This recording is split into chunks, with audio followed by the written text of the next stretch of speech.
దేశవ్యాప్తంగా కులగణన చేయాలి. కేంద్ర మంత్రి రామ్దాస్ అథవాలేకు జకన్ సంజయ్ కుమార్ విజ్ఞప్తి. కులగణన కోసం వినతి పత్రం అంచేత బీసీ ఆజాదీ ఫెడరేషన్ తరఫున చేసిన ఉద్యమాల గురించి వివరణ. నేను ఏది మొన్న పోయి ఎవరు మన బత్తుల సిద్ధేశ్వర్ 22 రోజుల నుంచి నిరాహార దీక్ష చేసుకొని ఢిల్లీలో ఉంటే ఆయన్ని ఎవడు పట్టించుకున్నాడు లేడు.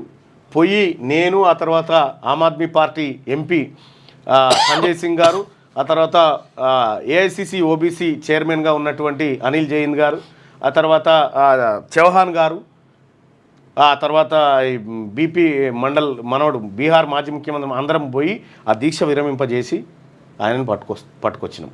సో ఇట్లా దేశవ్యాప్తంగా కులగణన జరగాలనేటువంటి డిమాండు ఢిల్లీలో ఈ తెలంగాణ బిడ్డ దీక్ష కూర్చోవడం జరిగింది.